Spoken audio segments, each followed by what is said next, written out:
Lost एक sci-fi thriller series है जिसके सीज़न 1 को मैंने देख के कंप्लीट कर लिया है और ये ओल्ड सीरीज़ है।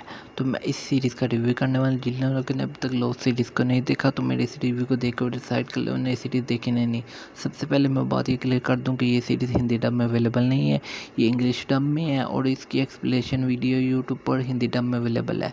तो मैंने इसकी एक्सप्लेनेशन वीडियो तो देखी थी सीज़न 1 की, तो मुझे कैसे लगे, मैंने इसका क्यों देखा एक्सप्लेनेशन वीडियो 2 घंटे की, वो इसलिए है क्योंकि इसके मेकर्स वही हैं जिन्होंने फ्रॉम सीरीज़ को बनाया है। फ्रॉम सीरीज़ जहाँ मुझे इतनी कोई पसंद नहीं थी, अब मेरी इतनी फेवरेट फिल्म सीरीज़ बन चुकी है। और उसी के मेकर्स ने पहले ये लॉस्ट सीरीज़ बनाई थी जिसके टोटल मेरे ख्याल से 6 सीज़न आए थे या कितने सीज़न है मुझे याद नहीं है, लेकिन इसके सीज़न 1 की एक्सप्लेनेशन वीडियो को मैंने देख के कंप्लीट किया। तो इसके सीज़न 1 में टोटल 25 से 26 एपिसोड हैं और जो इसके अंदर है, इसके अंदर एक एक्टर है जिसे मैंने कहा काफ़ी मैच लग रहा है, तो मुझे पता चला ये बॉयड वाला एक्टर है। बॉयड जो फ्रॉम सीरीज़ में लीड है वो इस सीरीज़ में है, लेकिन वो फर्स्ट लीड्स में नहीं है, लीड्स में ही आता है लेकिन वो 5वें 6वें नंबर या चौथे 5वें नंबर पे आता है। उसका इतना ज़्यादा भी हैवी रोल मुझे नहीं दिखाया गया सीज़न 1 में।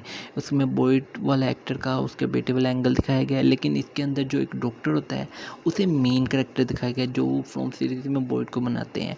अब इस सीरीज़ में सब लोग जहाज़ में होते हैं, लेकिन जहाज़ एक आइसलैंड पे क्रैश होता है और वहाँ पर क्रैश होने के बाद ये लोग वहाँ फंस जाते हैं क्योंकि इनके पास ना फ़ोन काम कर देते हैं, ना कोई चीज़ काम कर देती है, ना बाहर से कोई आता है जो इनकी हेल्प करे।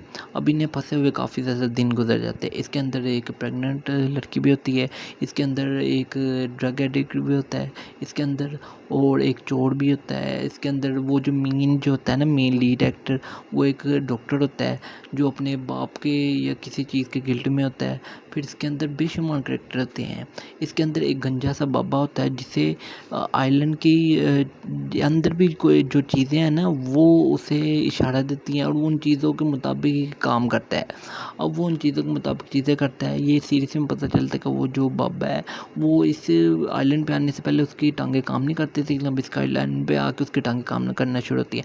अब इस आइलैंड के अंदर कुछ उन्होंने क्रिएचर के वाले से रेफरेंस दिया, लेकिन एक काला सा धुआं जो हर जगह घूम रहा था, बहुत ज़्यादा कोई क्लियर नहीं किया गया। अब सीज़न 1 में वो फ्रॉम सीरीज़ की तरह बलाई नहीं उठ के आ जाती, वैसा कोई एंगल नहीं दिखाया गया। इसके अंदर सीरीज़ के एंड में कुछ इंसान लोगों को उनके बच्चे गवा करते हैं, लेकिन वो आम इंसान होते हैं, उनको बुलाई नहीं होती। अब वो जो धुएँ के वाले का रेफरेंस है वो भी क्लियर नहीं किया गया। सीज़न 1 जिसके टोटल 24 से 25 एपिसोड हैं, वो उस हिसाब से चीज़ों को क्लियर दिखाता ही नहीं। फ्रॉम सीरीज़ में 10 एपिसोड हैं, चाहे सीज़न 1 और 2 और 3 और 4, इसके अभी तक सिर्फ 40 एपिसोड आए हैं, लेकिन ये सीरीज़ है इसके 200 के करीब एपिसोड है, ये मुझे पता चला है। अब पहले सीज़न में 25-26 एपिसोड हैं, तो बकाया 5 सीज़न में इतने एपिसोड होंगे, तो सीज़न 1 को काफ़ी ज़्यादा खींचा गया है। पहले के शोज़ को ना काफ़ी ज़्यादा खींचा जाता है। अब ये भी CW का शो है या नहीं, या जिसका भी शो है, CW का शो अभी भी उतने खींचते थे, लेकिन वो तो अब CW के सुपर हीरो शो बंद ही हो गए हैं ना, वैम्पायर सुपर हीरो सब बंद हो गए। अब CW पे शो आते हैं, लेकिन वो शो ना काफ़ी अजीब और फजूल किस्म के होते हैं। लेकिन लो सीरीज़ के अंदर जितने भी कैरेक्टर हैं, चाहे वो इसका डॉक्टर है, चाहे वो ओल्ड मैन है, चाहे वो बॉयड वाला एक्टर जो अपने बेटे को लेके काफ़ी ज़्यादा परेशानी में है, चाहे वो इसके अंदर प्रेग्नेंट लेडी है, चाहे इसके अंदर वो जो ड्रग एडिक्ट है, या उसके अंदर एक मिस्टीरियस लड़की जो वहाँ छुपी होती है, और फिर एक बंदा जो होता है वो लोगों को मार डालता है।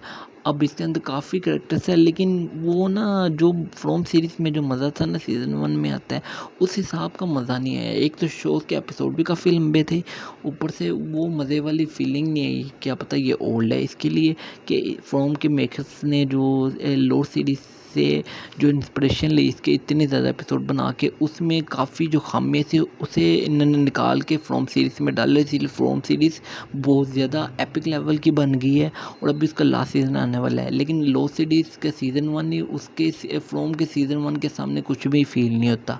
तो ये ठीक ठाक सा प्रोजेक्ट है, लेकिन अगर आपको फ्रॉम्स के मेकर्स की कोई और प्रोजेक्ट देखना है फ्रॉम सीरीज़ के अलावा, तो आपको अगर इंग्लिश में देखने का कोई मसला नहीं है, तो आपके लिए फ्रॉम ये लो सीरीज़ का सीज़न 1 रिकमेंड है। इसके एपिसोड को देखें, 2-3 एपिसोड को अच्छा लगे तो इसे कंप्लीट कर लें, नहीं अच्छा लगे तो छोड़ें। फ्रॉम सीरीज़ का इंतज़ार कर लें। तो ये 50-50 रिकमेंड आपको नहीं भी है और है भी। अगर मैं इसे रेटिंग दूँ तो इसे मैं 10 में से 5 की रेटिंग दूँगा, क्योंकि अच्छा भी था लेकिन उतना भी ख़ास नहीं है, और इसके 25 से 26 एपिसोड को लेकर ये काफ़ी ज़्यादा लेंथी फील होता है ये शो। तो ये था मेरा रिव्यू लो सीरीज़ को लेकर, जिसके सीज़न 1 को मैंने रिव्यू किया। तो मेरी इस वीडियो में इतनी, नेक्स्ट रिव्यू मिलूँगा, तब तक के लिए बाय बाय।